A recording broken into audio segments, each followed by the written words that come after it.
कृष्णा। श्रीमद् भगवत गीता 8वां अध्याय।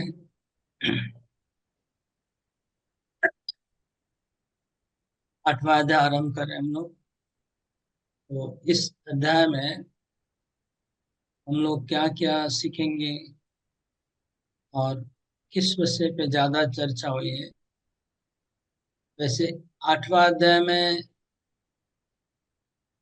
मोस्टली जिसके ऊपर फोकस किया गया है वो है मृत्यु।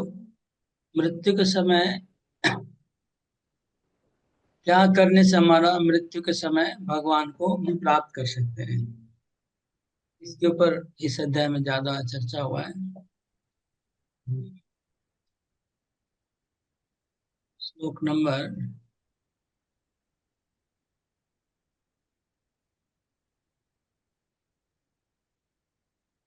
पहले तो श्लोक नंबर 1 और 2 में अर्जुन कुछ प्रश्न पूछते हैं जो 7वें अध्याय से संपर्कित हैं। इसका उत्तर 3 और 4 में भगवान देते हैं और 5 से लेके अर्जुन ने एक्चुअली 6 प्रश्न पूछे थे। पिछले अध्याय में 6-7 प्रश्न पूछे थे। इसका उत्तर 3-4 में दिया है। और 5 श्लोक में 5, 6, 7, 5 से शुरू कर 8, 9, 10, 11, 12, 13, 14, 13 5 से 13 नंबर ये जो श्लोक है, कितने 8 श्लोक है। इसमें मृत्यु के समय भगवान को ध्यान करके कैसे व्यक्ति को मुक्ति मोक्ष प्राप्त हो सकता है या वैकुंठ व भगवान के धाम कैसे जा सकते हैं। ये योग मिश्रा भक्ति का वर्णन है। मतलब योग आसन में ध्यान करके भगवान का शरीर छोड़ने की बात है। भगवान का ध्यान करते करते अगर कोई शरीर त्याग करता है तो भगवत धाम जाता है। उसका प्रोसेस वर्णन है श्लोक नंबर 5 से लेकर 13 तक। 8 में शुद्ध भक्ति अनन्य भक्ति का वर्णन है। वहाँ योग मिश्रा भक्ति थी, 8 में अनन्य भक्ति। 15 नंबर श्लोक से भगवान के धाम का वर्णन है। 15 और 15-16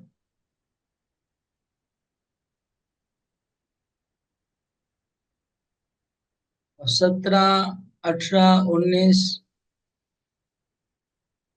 ये भौतिक जगत का वर्णन है। भौतिक जगत में कैसे बार बार सृष्टि और प्रलय होता है।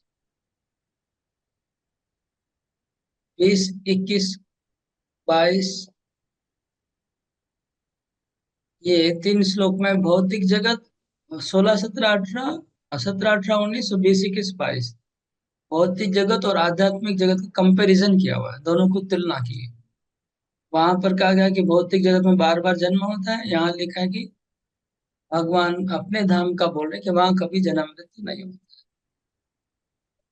23 से लेके 23, 24, 25, 26, 27 ये इन श्लोकों में किस काल में मृत्यु होने से कहाँ गति होती है उसका वर्णन है। मतलब कैसे मृत्यु होने से वैकुंठ जाएगा आदमी और कैसे मृत्यु होने से इस जगत में बार बार जन्म होगा। तो दोनों मार्ग का वर्णन है। ठीक है। और अंतिम श्लोक में भगवान 27 और 28 2 श्लोकों में भगवान बोल रहे हैं कि जो मेरा शुद्ध भक्त है वो इस सब चक्कर में नहीं पड़ता है, काल से डरता नहीं है, जब भी मरेगा मेरे धाम में आएगा। तो ये ओवरऑल इस अध्याय का मैंने समरी किया। एक ओवरव्यू, बर्ड व्यू बोलते हैं जिसको, ऊपर से देखा क्या क्या इस अध्याय में है।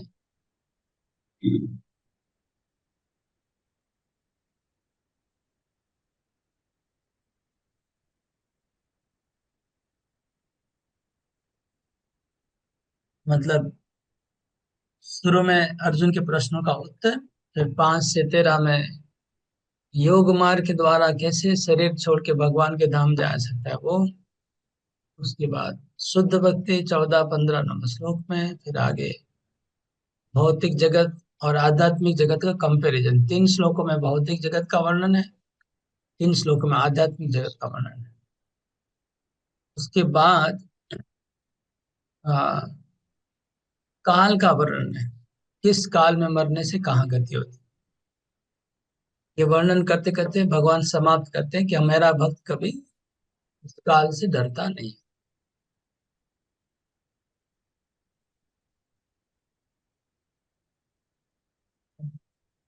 हम शुरू करते हैं।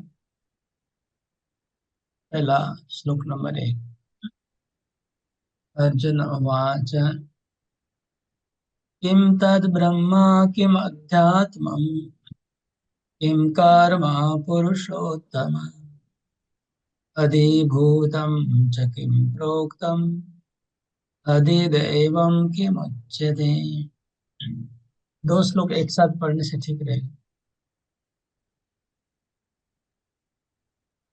अधियज्ञ कथं कोत्र देहेऽस्मिन् मधुसूदन प्रयाणकाले च कथं ज्ञेयोषि नियतात्मभिः किं तद्ब्रह्म किमध्यात्मम् किं कर्म पुरुषोत्तम अधिभूतं च किं प्रोक्तम् अधिदैवं किमुच्यते।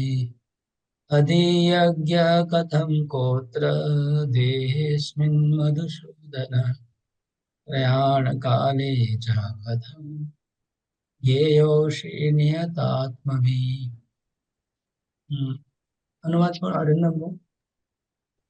अर्जुन ने कहा, हे भगवान, हे पुरुषोत्तम, ब्रह्म क्या है, आत्मा क्या है, सकाम कर्म क्या है, यह भौतिक जगत क्या है, तथा देवता क्या है। कृपा करके यह सब मुझे बताइए। हे मधुसूदन, यज्ञ का स्वामी कौन है और वह शरीर में कैसे रहता है, और मृत्यु के समय भक्ति में लगे रहने वाले आपको कैसे जान पाते हैं। ओके, तो ये अचानक ये सवाल कहाँ से आया? ब्रह्म क्या है, अध्यात्म क्या है, देवता क्या है, ये भूत अधिभूत क्या है, अधिदैव क्या, अधियज्ञ क्या है? अर्जुन के मन में अचानक ये सवाल कहाँ से आए?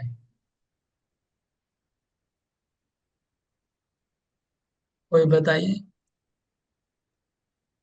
अचानक ये सब प्रश्न कहाँ से आ गए? इतने सारे प्रश्न कहाँ से आ गए अर्जुन के दिल तो अध्याय 7 में देवताओं के बारे में वर्णन किया भगवान ने, पूजा के बारे में उनका जो है। में? ओके, थोड़ा सा गेस किया तुमने। और कोई? मैं बार बार बोल, आप लोग सीरियसली नहीं सुन। यही मैंने बोला है, मैंने स्पष्ट बोला, कल ही बताया था। किसी को ध्यान में है तो बोलिए प्लीज। किसी को भी अगर ध्यान में है, मैंने जो कल बताया था तो बताइए।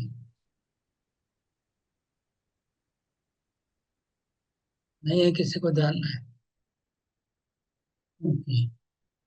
अब चैप्टर 7 का लास्ट 2 श्लोक का अनुवाद पढ़ो अरिंदम। चैप्टर 7 का लास्ट 2 श्लोक का अनुवाद सब लोग खोलिए, चैप्टर 7। जो जरा तथा मृत्यु से मुक्ति पाने के लिए यत्नशील रहते हैं, वे बुद्धिमान व्यक्ति मेरी भक्ति की शरण ग्रहण करते हैं।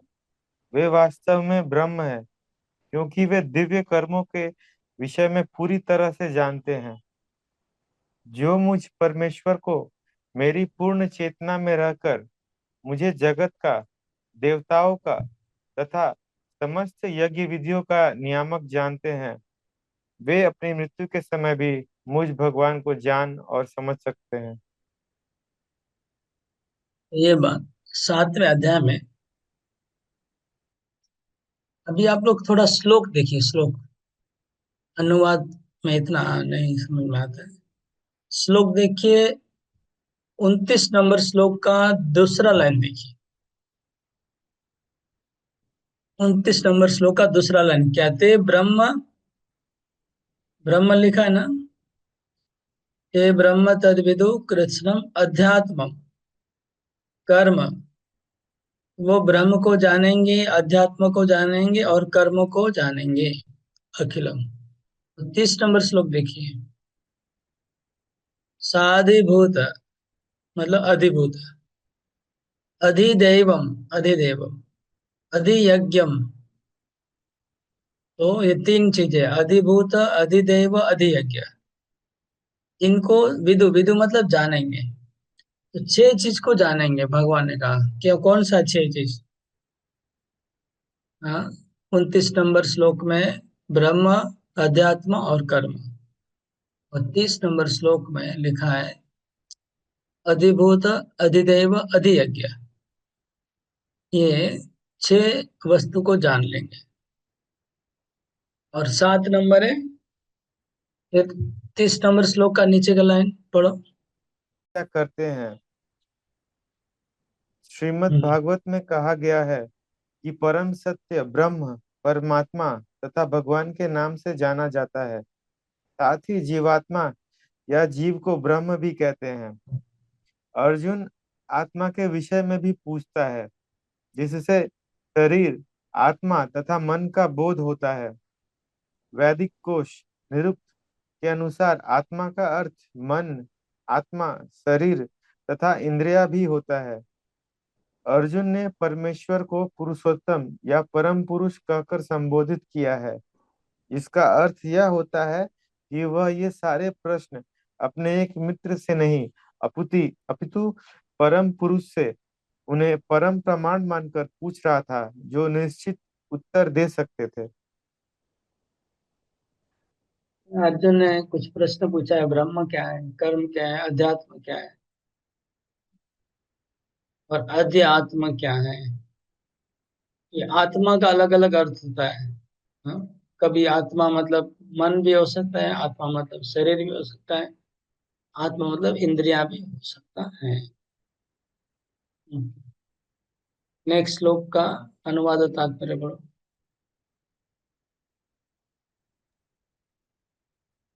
हे मधुसूदन, यज्ञ का स्वामी कौन है, और वह शरीर में कैसे रहता है, और मृत्यु के समय भक्ति में लगे रहने वाले आपको कैसे जान पाते हैं। तात्पर्य। अधियज्ञ का तात्पर्य इंद्र या विष्णु हो सकता है। विष्णु समस्त देवताओं में, जिनमें ब्रह्मा तथा शिव सम्मिलित हैं, प्रधान देवता है, और इंद्र प्रशासक देवताओं में प्रधान है। इंद्र तथा विष्णु दोनों की पूजा यज्ञ द्वारा की जाती है। किंतु अर्जुन प्रश्न करता है कि वस्तुतः यज्ञ का स्वामी कौन है, और भगवान किस तरह जीव के शरीर के भीतर निवास करते हैं। अर्जुन ने भगवान को मधुसूदन कहकर संबोधित किया, क्योंकि कृष्ण ने एक बार मधु नामक असुर का वध किया था। वस्तुतः ये सारे प्रश्न जो शंका के रूप में है, अर्जुन के मन में नहीं उठने चाहिए थे, क्योंकि अर्जुन एक कृष्ण भावना भावित भक्त था। अतः ये सारी शंकाएं असुरों के सदृश है, क्योंकि कृष्ण असुरों को मारने में सिद्ध हस्त थे।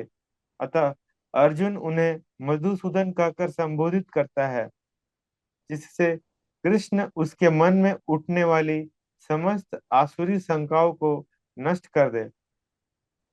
इस श्लोक का प्रयाण काले शब्द भी अत्यंत महत्वपूर्ण है, क्योंकि अपने जीवन में हम जो भी करते हैं, उसकी परीक्षा मृत्यु के समय होनी है। अर्जुन उन लोगों के विषय में जो निरंतर कृष्ण भावनामृत में लगे रहते हैं, यह जानने के लिए अत्यंत इच्छुक इच्छुक है कि अंत समय उनकी क्या दशा होगी। मृत्यु के समय शरीर के सारे कार्य रुक जाते हैं और मन सही दशा में नहीं रहता। इस प्रकार शारीरिक स्थिति बिगड़ जाने से हो सकता है कि मनुष्य परमेश्वर का स्मरण ना कर सके। परम भक्त महाराज कुलशेखर प्रार्थना करते हैं, हे भगवान, इस समय मैं पूर्ण स्वस्थ हूँ। अच्छा हो कि मेरी मृत्यु इसी समय हो जाए, जिससे मेरा मन रूपी हंस आपके चरण कमलों रूपी नाल के भीतर प्रविष्ट हो सके।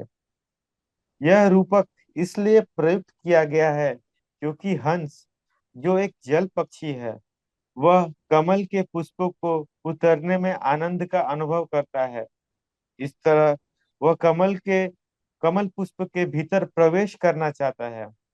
महाराज कुलशेखर भगवान से कहते हैं, इस समय मेरा मन स्वस्थ है और मैं भी पूरी तरह स्वस्थ हूँ। यदि मैं आपके चरण कमलों का चिंतन करके तुरंत मर जाऊं, तो मुझे विश्वास है कि आपके प्रति मेरी भक्ति पूर्ण हो जाएगी। किंतु यदि मुझे अपनी सहज मृत्यु की प्रतीक्षा करनी पड़े, तो मैं नहीं जानता कि क्या होगा, क्योंकि उस समय मेरा शरीर शरीर कार्य करना बंद कर देगा, मेरा गला रुध जाएगा और मुझे पता नहीं कि मैं आपके नाम का जप कर पाऊंगा या नहीं। अच्छा यही होगा कि मुझे तुरंत मर जाने दे। अर्जुन प्रश्न करता है कि ऐसे समय मनुष्य किस तरह कृष्ण के चरण कमलों में अपने मन को स्थिर कर सकता है। तो एक प्रश्न यहाँ पर उसमें है कि नहीं, नहीं है तो ऐड कर दीजिए। कुलशेखर, पंडित कुलशेखर की प्रार्थना क्या है? पंडित कुलशेखर ने क्या प्रार्थना की भगवान से? ये प्रश्न ऐड कर दीजिए।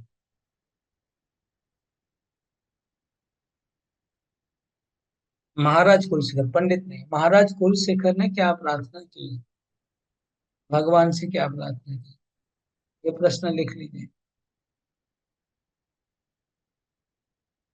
तो अर्जुन के ये कुछ प्रश्न हैं। कर्म क्या है?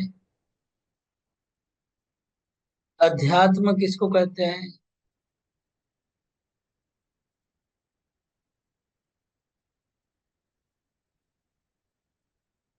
ब्रह्म किसको कहते हैं? अध्यात्म किसके कहते हैं? कर्म किसको कहते हैं? अधिभूत क्या है? अधियज्ञ क्या है? अधिदैव क्या है? 6 प्रश्न है। और मृत्यु के समय कैसे भगवान को प्राप्त किया जा सकता है, 7वां प्रश्न है। तो भगवान अगले 2 श्लोकों में, ये 6 प्रश्नों का उत्तर तो 2 श्लोकों में दे देंगे। और जो बाकी 7वां प्रश्न है, मृत्यु के समय भगवान को कैसे प्राप्त किया जाता है, उसका उत्तर पूरे अध्याय में श्लोक नंबर 5 से लेके लास्ट श्लोक तक उसी के ऊपर चर्चा होगी। मृत्यु के समय भगवान को कैसे प्राप्त किया जाता है, इस उत्तर का भगवान, इस प्रश्न का उत्तर पूरे अध्याय में दिया है, लंबा 5वें श्लोक नंबर से लेके 27 तक। और खाली 2 प्रश्नों का उत्तर 2 श्लोकों में दे रहे हैं। लोग देखेंगे क्या उत्तर है। नंबर 3 देखिए। किम तत् अक्षरं परमं ब्रह्म स्वभावोऽध्यात्म उच्यते भूतभावोद्भव करो विसर्ग कर्म संज्ञितः। अक्षरं ब्रह्म परमं स्वभावोऽध्यात्म उच्यते भूतभावोद्भव करो विसर्ग कर्म संज्ञितः। विजय शर्मा को अनुवाद पढ़िए, अनुवाद। हरे कृष्ण। भगवान ने कहा, अविनाशी और दिव्य जीव ब्रह्म कहलाता है और उसका नित्य स्वभाव अध्यात्म या आत्म कहलाता है। जीवों के भौतिक शरीर से संबंधित गतिविधि कर्म या सकाम कर्म कहलाती है। हरे कृष्ण। ओके, तो ब्रह्म क्या है? जीव, अविनाशी जीव ब्रह्म है। और जीव का जो स्वभाव है वही अध्यात्म है। और जीव जो बार बार जन्म मृत्यु के चक्र में जो भ्रमण करा उसको कहते कर्म। 3 प्रश्न का उत्तर दिया। ब्रह्म, अध्यात्म और कर्म। ब्रह्म मतलब जीवात्मा, अध्यात्म मतलब उसका स्वभाव, और कर्म मतलब जो जन्म मृत्यु संसार, जो संसार है वो कर्म। तात्पर्य पढ़िए। हरे कृष्ण। ब्रह्म अविनाशी तथा नित्य है और इसका विधान कभी भी नहीं बदलता, किंतु ब्रह्म से भी परे पर ब्रह्म होता है। ब्रह्म का अर्थ है जीव तथा परम ब्रह्म का अर्थ भगवान है। जीव का स्वरूप भौतिक जगत में उसकी स्थिति से भिन्न होता है। भौतिक चेतना में उसका स्वभाव पदार्थ पर प्रभुत्व जताता है, किंतु आध्यात्मिक चेतना या कृष्ण भावनामृत में उसकी स्थिति परमेश्वर की सेवा करना है। जब जीव भौतिक चेतना में होता है तो उसे इस संसार में विभिन्न प्रकार के शरीर धारण करने पड़ते हैं। यह भौतिक चेतना के कारण कर्म अथवा विविध सृष्टि कहलाता है। वैदिक साहित्य में जीव को जीवात्मा तथा ब्रह्म कहा जाता है, किंतु उसे कभी परब्रह्म नहीं कहा जाता। जीवात्मा विभिन्न स्थितियां ग्रहण करता है। कभी वह अंधकारपूर्ण भौतिक प्रकृति से मिल जाता है और पदार्थ को अपना स्वरूप मान लेता है, तो कभी वह परा आध्यात्मिक प्रकृति के साथ मिल जाता है, इसलिए वह परमेश्वर की तटस्था शक्ति कहलाता है। भौतिक या आध्यात्मिक प्रकृति के साथ अपनी पहचान के अनुसार ही उसे भौतिक या आध्यात्मिक शरीर प्राप्त होता है। भौतिक प्रकृति में वह 84 लाख योनियों में से कोई भी शरीर धारण कर सकता है, किंतु आध्यात्मिक प्रकृति में उसका एक ही शरीर होता है। भौतिक प्रकृति में वह अपने कर्म के अनुसार कभी मनुष्य रूप में प्रकट होता है तो कभी देवता, पशु, पक्षी आदि के रूप में प्रकट होता है। स्वर्ग लोक की प्राप्ति तथा वहां का सुख भोगने की इच्छा से वह कभी कभी यज्ञ संपन्न करता है, किंतु जब उसका पुण्य क्षीण हो जाता है तो वह पुनः मनुष्य रूप में पृथ्वी पर वापस आ जाता है। यह प्रक्रिया कर्म कहलाती है। छांदोग्य उपनिषद में वैदिक यज्ञ अनुष्ठानों का वर्णन मिलता है। यज्ञ की वेदी में 5 अग्नियों की 5 प्रकार की आहुतियां दी जाती है। ये 5 अग्नियां स्वर्गलोक, बादल, पृथ्वी, मनुष्य तथा स्त्री रूप मानी जाती है और श्रद्धा, सोम, वर्षा, अन्न तथा वीर ये 5 प्रकार की आहुतियां है। यज्ञ प्रक्रिया में जीव अभिष्ट स्वर्गलोकों की प्राप्ति के लिए विशेष यज्ञ करता है और उन्हें प्राप्त करता है। जब यज्ञ का पुण्य क्षीण हो जाता है तो जीव पृथ्वी पर वर्षा के रूप में उतरता है और अन्न का रूप ग्रहण करता है। इस अन्न को मनुष्य खाता है, जिससे वह वीर में परिणत होता है, जो स्त्री के गर्भ में जाकर फिर से मनुष्य का रूप धारण करता है। यह मनुष्य पुनः यज्ञ करता है और पुनः वही चक्र चलता है। इस प्रकार जीव शाश्वत रीति से आता और जाता रहता है, किंतु कृष्ण भावना भावित पुरुष ऐसे यज्ञों से दूर रहता है। वह सीधे कृष्ण भावनामृत ग्रहण करता है और इस प्रकार ईश्वर के पास वापस जाने की तैयारी करता है। भगवत गीता के निर्विशेषवादी भाष्यकार बिना कारण के कल्पना करते हैं कि इस जगत में ब्रह्म जीव का रूप धारण करता है और इसके समर्थन में वे गीता के 15वें अध्याय के 7वें श्लोक को उद्धृत करते हैं, किंतु इस श्लोक में भगवान जीव को मेरा शाश्वत अंश भी कहते हैं। भगवान का यह अंश जीव भले ही भौतिक जगत में आ गिरता है, किंतु परमेश्वर अच्युत कभी नीचे नहीं गिरता। अतः यह विचार कि ब्रह्म जीव का रूप धारण करता है ग्राह्य नहीं है। यह स्मरण रखना होगा कि वैदिक साहित्य में ब्रह्म जीवात्मा को पर ब्रह्म परमेश्वर से रखना होगा कि वैदिक साहित्य परमेश्वर से पृथक माना जाता है। हरे कृष्ण।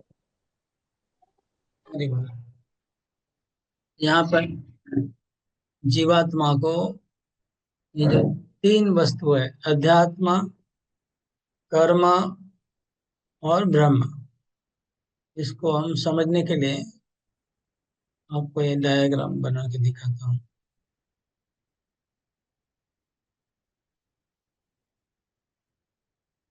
तीन है, ब्रह्म हो गया, जीवात्मा, ठीक है। तो ये मैं ये लाइन ड्रॉ कर रहा हूँ।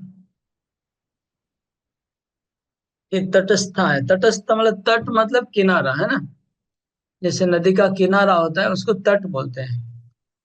तो तट से क्या है, नीचे नदी में भी जा सकते हैं, ये नदी है, और नीचे जाने से नदी में जाएंगे, और ऊपर किनारा है, ऊपर की ओर भी जा सकते हैं। तो ये जो जीवात्मा वो क्या है, ब्रह्म है। ब्रह्म, ब्रह्म क्या है? आत्मा। ये तटस्थ शक्ति है, बीच में है। ये अगर भगवान की सेवा करेगा तो इसको ऊपर जाएगा, इसको कहते हैं अध्यात्म। अध्यात्म, इधर नहीं लिख पा रहे, अध्यात्म, ठीक है। ये अध्यात्म हो गया। अध्यात्म मतलब कृष्ण भावना भावित चेतना, जिसकी आध्यात्मिक चेतना है, वो जीवात्मा है। आध्यात्मिक जगत में, स्पिरिचुअल वर्ल्ड है, ये आध्यात्मिक जगत है, ये स्पिरिचुअल वर्ल्ड है। मैं SW स्पिरिचुअल वर्ल्ड, और ये मटेरियल वर्ल्ड मतलब भौतिक जगत है। तो भगवान की सेवा करने से आत्मा ऊपर जाएगा, अध्यात्म, ये अध्यात्म कहलाएगा, आत्मा का आध्यात्मिक स्वभाव।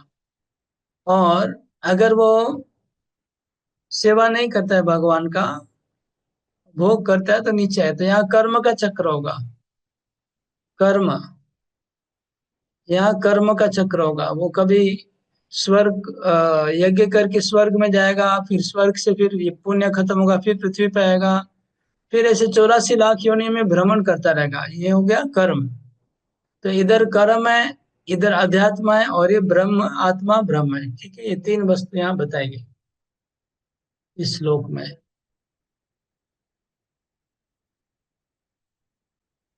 इसके बाद इस यहाँ पर एक पंच, 5 प्रकार के, इसको मिटा देता हूं मैं।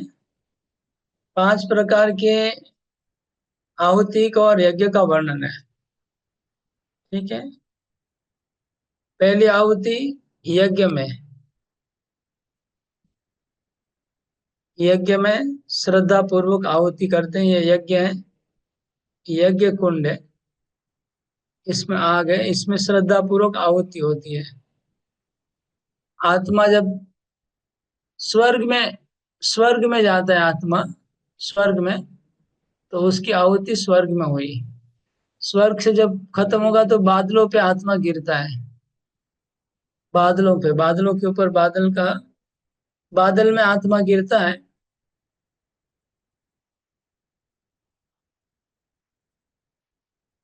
और ये बादलों में आहुति हो, बादलों से फिर जमीन पे बारिश होता है, तो घास के रूप में यहाँ पर अनाज बनता है। फिर अनाज को मनुष्य आहार करता है, अनाज को मनुष्य आहार करेगा।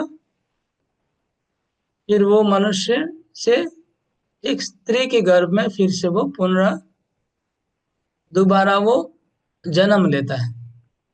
इस तरह से आत्मा का भ्रमण होता है। फिर इसका जन्म हुआ, फिर से यज्ञ करेगा, फिर स्वर्ग में जाएगा, फिर बादलों से गिरेगा, फिर इधर आएगा, फिर ऐसा ऐसे चक्र, ये संसार का चक्र है, ठीक है। ये 5 प्रकार से घूमता रहता है, चक्र में घूमता रहेगा, घूमता रहेगा। ये है भौतिक संसार का चक्र। 5 प्रकार की आहुति, 5 प्रकार का यज्ञ, और ये संसार चक्र, इसको ही कर्म कहा गया। तो कर्म यह है, अध्यात्म मतलब भगवान का जगत, और ब्रह्म मतलब आत्मा, आत्मा इसमें भटक रहा है। 8वां अध्याय का प्रश्न कोई पढ़ के सुनाइए। अभी प्रश्न हमको मिला नहीं प्रभु। ओके, जिनके पास दूसरे कोई बताइए। हरे कृष्णा व्हाट्सएप प्रभु में, जी। हम व्हाट्सएप में ग्रुप में मैंने 7 अध्याय से 12 अध्याय का एक साथ सब प्रश्न शेयर किया है। व्हाट्सएप में देखने से पता चलेगा। जब कुछ मैं हरे पूछता कृष्णा हूँ प्रभु तो जी। हम आप लोग इमीडिएटली रिस्पॉन्स करने का कोशिश करिए। अगर आप लोग रिस्पॉन्स नहीं करेंगे तो मैं समझूंगा कि आप लोग का इंटरेस्ट नहीं है सीखने का, समझने का कुछ। चुपचाप रहेंगे, हंसेंगे और मजा लेंगे दूसरों का, तो उसमें क्लास नहीं जमेगा, ठीक है ना। सब लोग अपना कोशिश करना चाहिए, कुछ पूछा जाएगा तो इमीडिएटली रिस्पॉन्स करने का, उत्तर देने का। तो मैं पूछ रहा हूँ 8वें अध्याय का प्रश्न क्या लिखा है, बताइए। हम लिख बोले प्रभु जी, हरे कृष्णा। हाँ बोलिए। 1 नंबर है प्रभु जी। शब्द का हिंदी अर्थ बतलाइए। अध्यात्म, अधिभूत, अधिआत्म जन्ना, अधिदेव, जैसा कि 8 का 1 और 2 श्लोक से उल्लेख किया गया है। ओके, दूसरा प्रश्न। दूसरा अभी आप लिख लाए, महाराज कुलेशेखर सिंह ने क्या प्रार्थना की भगवान से। तीसरा है, मृत्यु के समय कृष्ण को स्मरण करने गुरु तत्व की व्याख्या करे। और ये भी बताए कि एक जन उनके जीवन में इसको कैसे पालन कर सकते हैं। ठीक है, ओके। आप ठीक से पढ़ नहीं पा रहे हैं, लेकिन क्या बोलूं। पढ़े प्रभु जी, हम पढ़े। जो आपके पास नहीं है बोल रहे थे कि कहाँ से आएंगे। मिल गया प्रभु जी, वो अंदर चला गया था, हम अभी देखे, हाँ, पता चल गया। अभी हम प्रिंट क्या हो कराए गया? हुए, हमको याद नहीं था प्रभु जी, हम अभी मिल गए। प्रिंट कराया हुआ लेकिन भूल गया। हाँ, भूल गया प्रभु जी। कल क्लास में रीडिंग करवाया आप लोगों से मैंने प्रश्न, और आज भूल गया। कल एक एक रीडिंग कर पेज रहे था थे। ना, एक एक पेज था ना, इसीलिए वो निकल गया। वो ओके, स्टेप। ठीक है। क्या है पहला क्वेश्चन, दूसरा क्वेश्चन, तीसरा? पहला क्वेश्चन है प्रभु जी, अ, शब्द का हिंदी अर्थ बताएं। अध्यात्म, अधिभूत, आधिदैव, जैसा कि 8.1 से 2 में उल्लेख किया गया है। दूसरा है, मृत्यु के समय कृष्ण को स्मरण करने करने गुरुत्व व्याख्या करें। और ये भी बताए कि एक जन उनमें उनके जीवन में इसको कैसे पालन कर सकते हैं। तीसरा तीसरा है, वाक्यांश का अर्थ स्पष्ट करें। माम अनुस्मरण युद्ध च, ये 8.7। ठीक है। हाँ ठीक है, तो उसमें एक प्रश्न अभी मैंने ऐड करवाया था, वो ऐड कर लीजिए। ठीक है। कुलशेखर प्रार्थना। और ये जो प्रश्न है वो आ गया, इसका उत्तर 4-5 नंबर श्लोक में आएगा। ठीक है, श्लोक नंबर 4।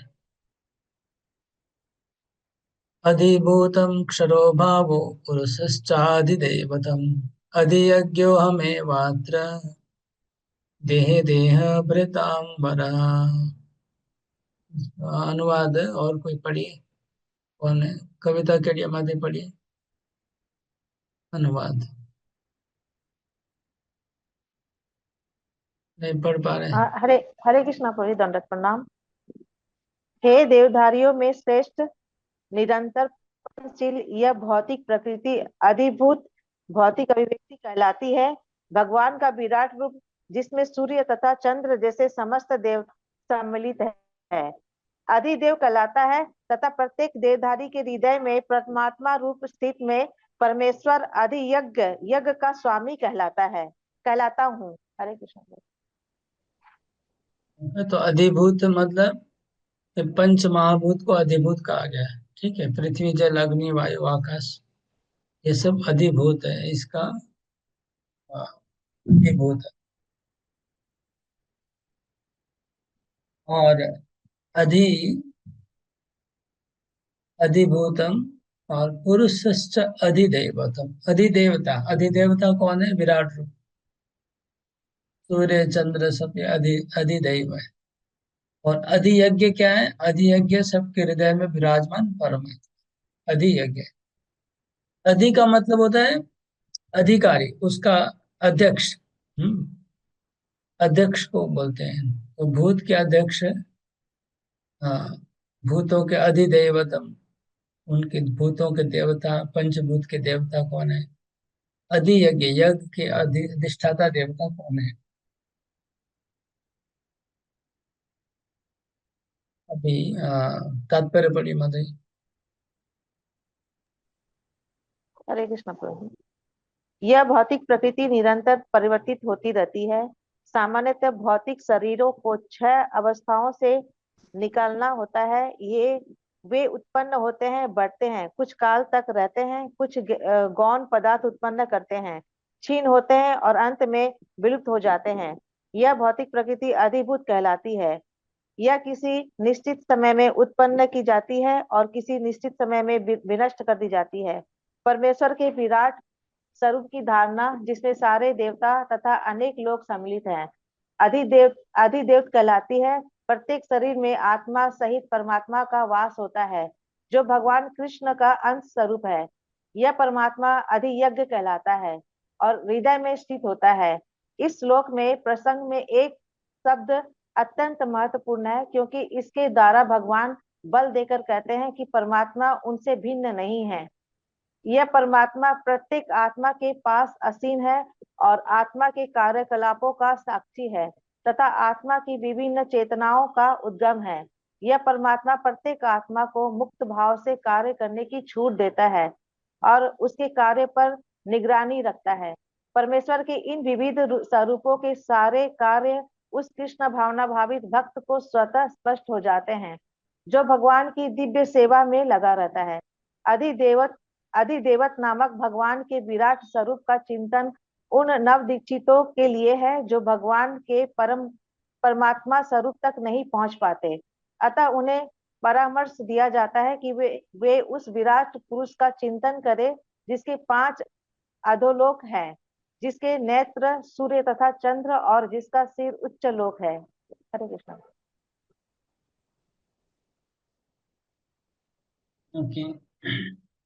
अधिभूत मतलब भौतिक प्रकृति जो हम लोग देख रहे हैं, संसार।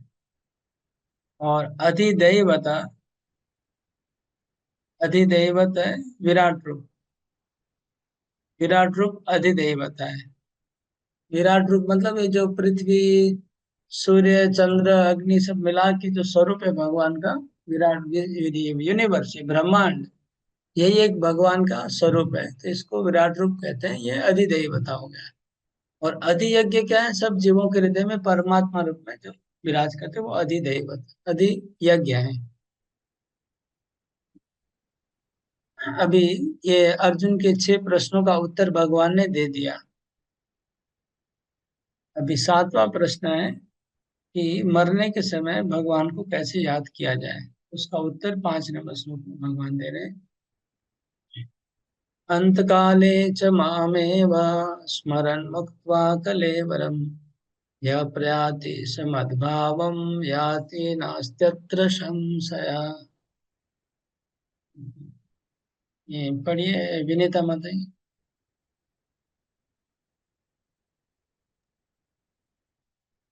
हरे कृष्ण प्रभु जी। और जीवन के अंत में जो केवल मेरा स्मरण करते हुए शरीर का त्याग करता है, वह तुरंत मेरे स्वभाव को प्राप्त करता है। इसमें रंच मात्र भी संदेह नहीं है। तात्पर्य: इस श्लोक में कृष्ण भावनामृत की महत्ता दर्शित की गई है। जो कोई भी कृष्ण भावनामृत में अपना शरीर छोड़ता है, वह तुरंत परमेश्वर के दिव्य स्वभाव मद्भाव को प्राप्त होता है। परमेश्वर सद शुद्ध है। अतः जो व्यक्ति कृष्ण भावना भावित होता है, वह भी शुद्धाति शुद्ध होता है। स्मरण शब्द महत्वपूर्ण है। श्री कृष्ण का स्मरण उस अशुद्ध जीव से नहीं हो सकता जिसने भक्ति में रहकर कृष्ण भावना भावित का अभ्यास नहीं किया है। अतः मनुष्य को चाहिए कि जीवन के प्रारंभ से ही कृष्ण भावना भावित का अभ्यास करे। यदि जीवन के अंत में सफलता वांछनीय है, तो कृष्ण का स्मरण करना अनिवार्य है। अतः मनुष्य को निरंतर हरे कृष्ण कृष्ण कृष्ण हरे हरे, हरे राम राम राम हरे हरे का इस मंत्र महामंत्र का जप करना चाहिए। भगवान चैतन्य ने उपदेश दिया है कि मनुष्य को वृक्ष के समान सहिष्णु होना चाहिए। तरोरिवाह स महिष्णुना। हरे कृष्णा कृष्णा कृष्णा हरे हरे, हरे राम राम राम हरे हरे का जप करने वाला व्यक्ति को अनेक व्यवधानों का सामना करना पड़ सकता है, तो भी इस महामंत्र का जप करते रहना चाहिए, जिससे जीवन के अंत समय कृष्ण भावनामृत का पूरा लाभ प्राप्त हो सके। हरे कृष्ण। अंतकाले च मामेव स्मरन् मुक्त्वा कलेवरम् यः प्रयाति समद्भावं याति नास्ति संशयः। अंतकाले, अंतकाले मतलब मरने के समय, जीवन का जब अंत आएगा तब। उस समय क्या करना है, स्मरण स्मरण करना है। किसको? माम, माम मतलब कृष्ण को, कृष्ण को स्मरण करना है।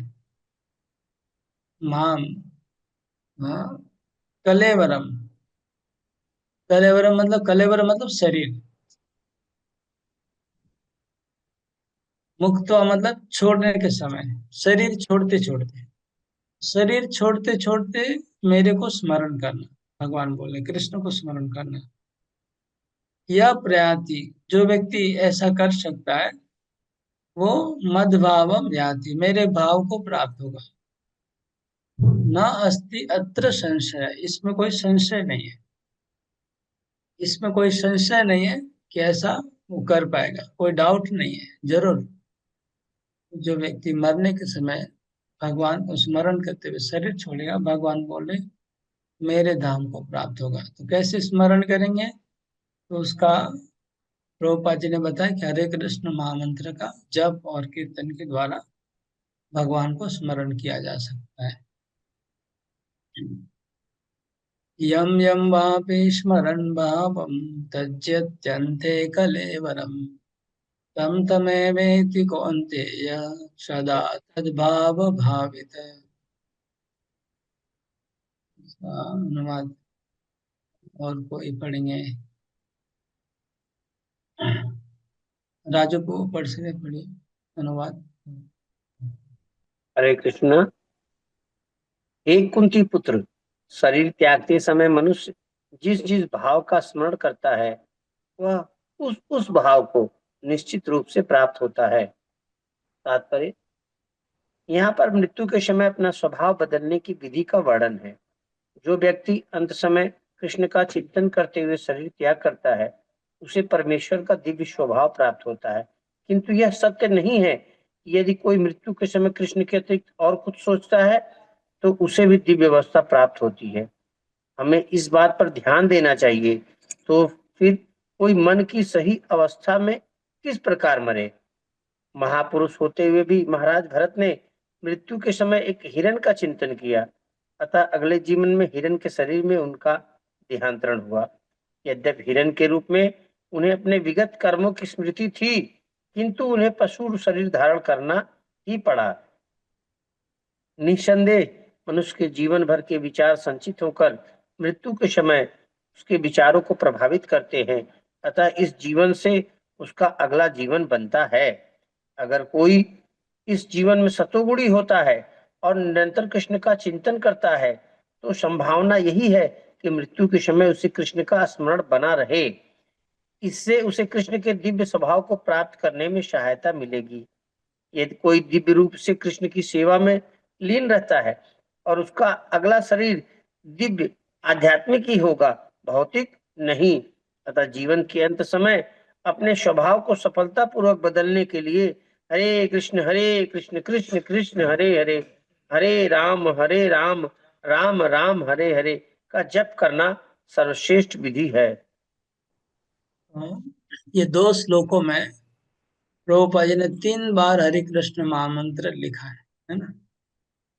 तो हम लोग जब से गीता पढ़ना शुरू किया है क्लास, ये पहली बार हरे कृष्ण महामंत्र आया, पूरा फुल मंत्र, वो भी 3 बार, एक तात्पर्य में 2 लाइन में 2 बार, और फिर इसमें तीसरी बार आया।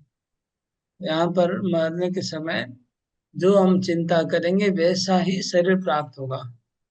जैसे भरत महाराज ने, जड़ भरत महाराज ने मरने के समय हिरण का स्मरण किया था, तो हिरण बन गए। इसलिए हम लोग जो चिंता करेंगे मरने के समय, वही हमको बनना है। और मरने के समय हमारी जो चिंता है, हमारा मन है, वो प्रभावित होगा हमारे जीवन भर की क्रियाओं के द्वारा। हमारे विचार उसी से प्रेरित होकर हमारे मन में विचार आएंगे।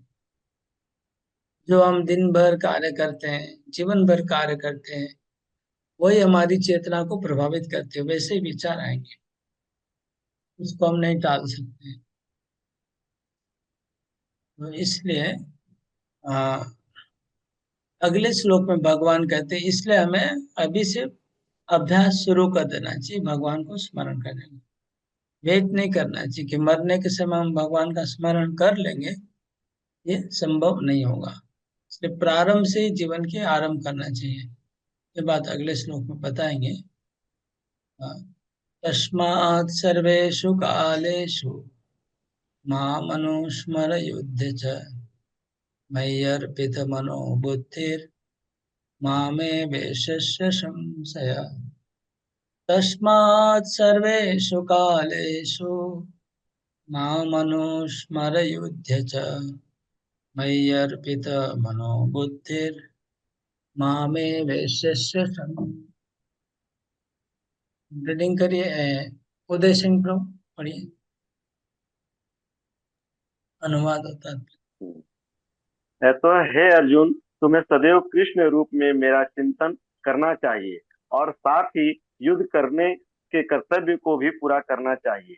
अपने कर्मों को मुझे समर्पित करके तथा अपने मन एवं बुद्धि को मुझ में स्थिर करके तुम निश्चित रूप से मुझे प्राप्त कर सकोगे। तात्पर्य: अर्जुन को दिया गया यह उपदेश भौतिक कार्यों में व्यस्त रहने वाले समस्त व्यक्तियों के लिए बड़ा महत्वपूर्ण है।